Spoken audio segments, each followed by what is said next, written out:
Pois está boísima, Está increíble esa larpeira, pero temos toda a tarde para aprobala. Imos coñecer polo miúdo a historia dos chamados segadores de Castela, unha historia recollida para sempre nun libro e nun documental. Eu son Carlos Veiga, o autor do libro Segadores da Orria en terras de Castela, unha historia de heróis. Trata sobre o fenómeno que en Galicia durou 300 anos e no que participaban cada ano entre 30.000 e 60.000 labregos galegos que abandonaban temporalmente as súas facendas para ir a segar a Castela. Eu chámome Constantino e fun a Castilla aos 14 anos. Son José María Gómez Tella e fun a Castilla un ano. Son Cándido Rodríguez de Cedeira e fun a Castilla de atador e de segador. Fai anos 50 hoxe nin 20 e chega o mes de sega quen sei durará. Os galegos emigraban a Castela formando cuadrillas. Os segadores eran adultos e os atadores eran pequenos de entre 10 e 15 anos. O traballo do atador era atar o que segaban dos segadores. Atar era un traballo duro, porque, claro, tiñas que ir abrazando nos mollos. Había cardos, sobre todo ao final do brao, xa que estaban secos, picaban nos brazos. Claro, era un chavalín moi novo e era duro, aquilo era moi duro. Desde as 5 da mañá hasta as 11 da noite, había que estar segando. Traballaban, ademais, ininterrumpidamente, tanto festivos como días de labor. O máis duro para min era dormir na palla.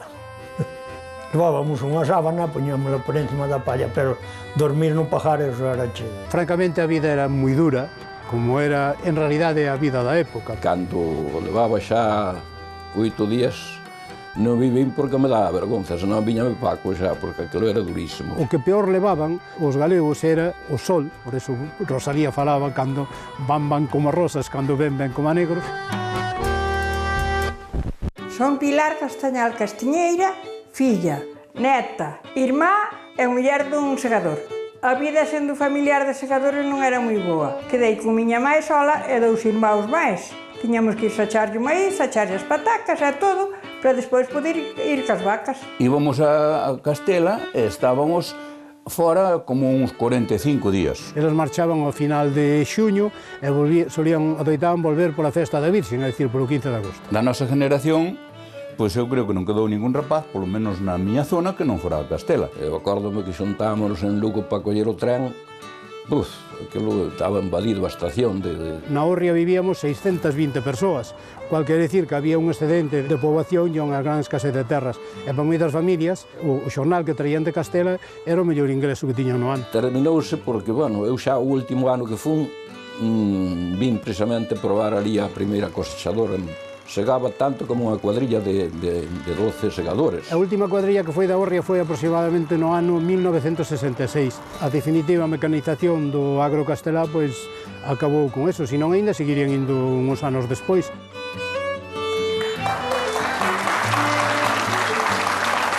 Pois xa estamos con Cándido, con Constantino e con José, que nos van dar boa conta dese oficio tan duro que tiveron ir segar a Castela. Moi boa tarde, os tres. Hola, Boas tardes. Cándido, ti con que anos marchastes e cantas veces fostes para Castela? Eu fun de 16 anos. Carai. E fun 2 anos na máis. Os 16 e os 17. Con 2 anos chegou. Eu fun un ano a atar, os 16 e os segar os 17. E despois chegou. Despois eu quería ser mecánico e xa fun para un taller para aprender ali a ser mecánico. E Constantino, atador, foi atador. Atador, sí. En cantas ocasións? Fun 3 anos. 3 anos? Sí. E con que idade? 14 anos. Moi O primeiro noviño. ano levaba 14 anos, sí. Recién cumplidos. Sí. E eu entendo que ti tamén ibas a segar ou atar, que ibas a facer? Eu fun a atar. Atar. Vale, para que entendamos un pouco como era este oficio e a dureza deste oficio. De que se trataba? Que tiñades que facer?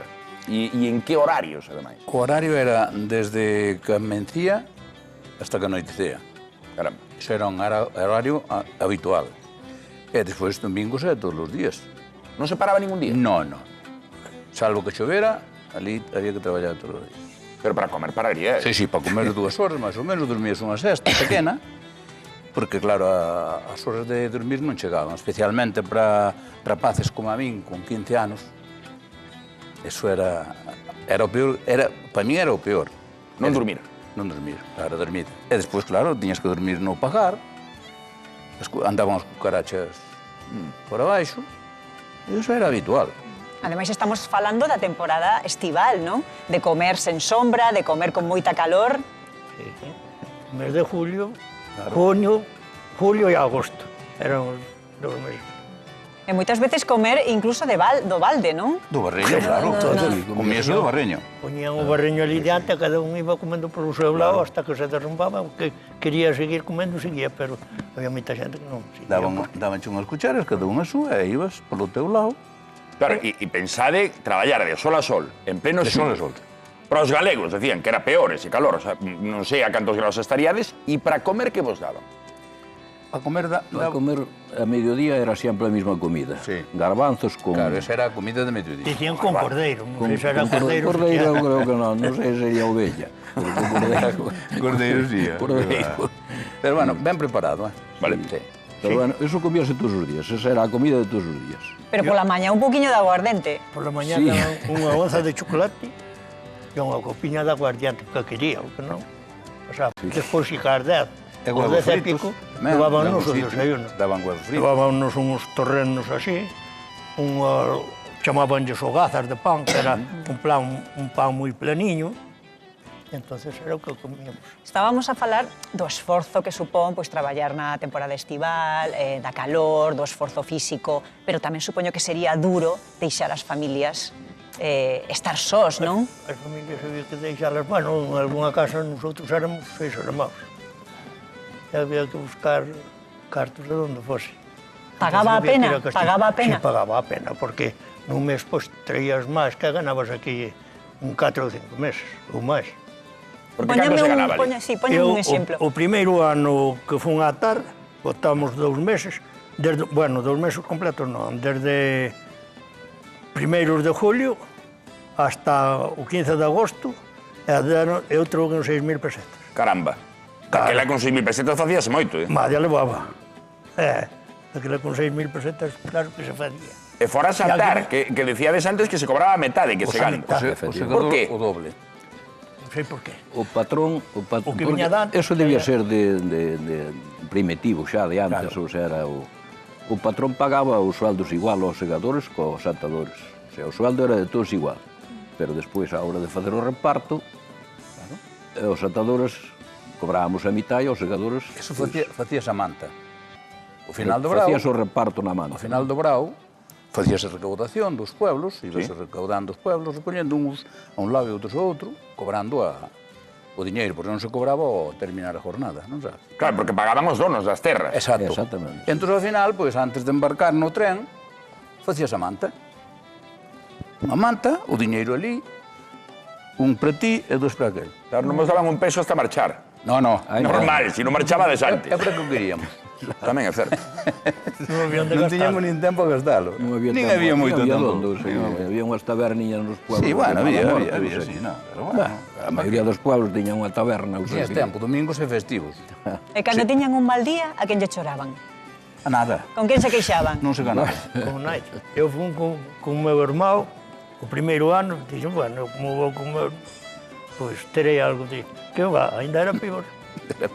Non me facía traballar máis. Sí? Sí, porque se había que ir buscar a pedra para afilar os fouciños, tiña que ir eu, a auga tiña que ir eu, e, claro. Claro, porque chegábase con fouciños, non? Sí, sí. Con cadaña nada. Nada. Fouciños. No, no, fouciños. Todo o día Colombo E todo baixaba. amaba, sí. Sí, sí, sí. E levaban os fuciños na maleta. Tiñan que levar os fuciños ou daban os ali? Tres ou No, había que catro, levar. Había que levalos. Había que levalos. E puñía uns dediles para poñer nos dedos de cuero ou unha zoqueta para non cortarse, porque o fouciño, a cebada era así de alta, non era máis. Había que andar moi agachado. Eso era... E por qué? Porque antes observamos aí que era un oficio que se herdaba de xeración en xeración. Hombre, claro. Por que iban os galegos? Evidentemente porque aquí faltaba cartos. Había que ir gañarse a vida fora. Pero por que chamaban os galegos? Pois non o sei. Todos éramos casi todos galegos, da parte de Villalba de hacia Meira, toda esa Do zona. lado de Villalba, sí, había Quizá- moita Villalba xente, iba sí. moito. E de Ourense Quizá tamén. porque- É de Ourense. Da provincia de Ourense tamén iba moita Eu xente. creo que xa viña detrás de moitos anos atrás que Sí, tiñamos anos. fama de traballadores. Bueno, tiña que ver tamén coas condicións, coas propias condicións da comunidade, non? Que había sobrepoboación, había poucas terras para tanta xente, entón supoño que era máis ben a iniciativa das persoas de Galicia que ían para para conseguir unha vida mellor, non, a Castela. Home, claro, para recaudar algo, porque aquí non había onde ganar. Sí, porque o Aquí diñeiro... podías andar en forestales plantando pinos ou facendo furaos para plantalos por 40 pesetas. Mira o que eran 40 pesetas, que hoy que serán 20 céntimos de euro. Ese diñeiro que traías era moi importante para, digamos, para o desarrollo desa familia, para pagar a contribución, bueno, para moitos gastos que se acumulaban nunha casa. E eso era unha fuente de ingresos bastante boa, pero, bueno, despois ibas trampeando con outras cousas. Tivestes que irvos gañar a vida por vos, polas vosas familias, como a tantos outros homes, familias que despois tamén era duro para elas, que quedaban soas, quedaban sin moito persoal, e precisamente Raquel Atanes está cunha destas mulleres e tamén cun home responsable de recoller todas estas historias nun libro e no documental tamén. Pois sí, Juan, mira que ben acompañada estou aquí por Pilar. Moi boa tarde, Pilar. Buenas tardes. Filla dun deses segadores que, como estaban contando José e Cándido, tamén marchou a Castela. Eles ían na busca pois dunhas oportunidades que ao mellor aquí non tiñan, pero aquí en Galicia quedaban esas mulleres coidando do campo, coidando da familia. Como era esa situación? Esa era unha situación moi regular, porque quedaba miña mãe, que padecía do corazón, e quedaba comigo, que era a máis bella que quedaba. De cantos fillos? Cantos irmáus erades? Daquela éramos 4. Pero eu tiña 8 anos, facía 9 en agosto. Unha nena. Unha nena. Meu irmão, que foi a Castilla, tiña 10 anos, facía 11 en julio. E o que quedaba era a Ángel, que tiña 4 anos, e a Rosa Mari, que tiña meses. Todos pequeniños, e unha mamá enferma, todos e tiñamos que traballar todos. Íbamos aos toxos, íbamos á erva, levantábamos ás 6 da mañá para ir á erva ao prado, para traer para as vacas, para despois polo sol dar a sol. Eran outros tempos que agora nos parece que isto é moi lonxano, pero non hai tanto que en Galicia moitas familias se viron nesa situación especialmente. Entendo que é moi emocionante tamén para ti, Pilar, pois ver agora este documental que axudou a construir de algún xeito Carlos Veiga, que o temos aquí a nosa beira. Moi boa tarde, Carlos. Moi emocionado, como é normal, porque ten que ser moi emocionante pois contar e construir a través de testemunhas, pois como a del Cándido, como a de José, como a de tantos homes que marcharon a Castela, pois a historia dun oficio que marcou durante moitísimos anos a nosa comunidade, non? Certamente. Mira, isto foi un proxecto da Asociación de Veciños. Nosotros somos da Órria. A Órria é unha parroquia do Concello de Río Torto, na provincia de Lugo, que está entre a Terra Chá e máis a Mariña, o que nosotros reivindicamos como Terra de Miranda. Entón, un dos obxectivos da asociación pois é recuperar a nosa historia e a nosa memoria. Entón, pois nosotros decatámonos de que cando empezamos con isto, que foi no ano 2016, aínda vivían na parroquia 45 persoas que viviran esta forma de emigración temporeira que en Galicia, como xa se dixo por aí, durou 300 anos. Eran testemunhas vivas as últimas testemunhas vivas dun oficio xa desaparecido. Efectivamente, dun xeito de vivir, se cadre de sobrevivir. Entonces pensamos que se esta historia non a contaban eles, quedaría sin contar. Contada está neste libro que teño eu aquí, que estábamos vendo antes a portada, que vou revisar xa que o mo regalache, teño que darche as gracias por iso, con atención, porque pareceme moi emocionante, moi necesario para entender a nosa historia, que serviu de guía para ese documental pois tan emotivo do que estades a falar, compañeiros. Segadores de Órria, en terras de Castela, e subtitula Unha historia de heroes. Vos considerades, en certa medida, uns heroes? Sí, hasta certo punto sí, pero tampouco era tanto. Tampouco. Heroes, tampouco era tanto. Había que ir os máis por gusto non iban. Eu querería saber, atoparon traballo, atoparon condicións duras, pero algún atopou o amor en Castela? Pois non sei. Eu non. Algún compañeiro que saibades? Bueno, non sei, non podo decir nada porque eu tiña 15 anos. O Gervasio, sí. Un que lle chamaban Gervasio, que iba... O primeiro ano que fun eu, ele iba segando e ese cortárase co fouciño así por atrás e quedou ali 4 meses ou así, no hospital. E entonces ese sí que parece que tuvera ali unha novia ou Ah, algo. claro. Pero... Bueno, que aquí, cando se facían os labores de malla ou as muiñadas, sempre se facía unha festa despois e dali pois salían moitos mofeos, non? Ali non había festa para nada. Ali non... Traballar. Non había tempo, non había tempo. Marchabas ás 5 da mañá. Chegábamos de noite, Regresabas de noite ou ás 11. Claro, non había... Canar e dormir. Cando te cambiabas de pueblo, tiñes que ir andando, de noite. Parabas a noite a desegar, e despois ibas de noite ao seguinte pueblo para empezar o día seguinte, según salía o sol.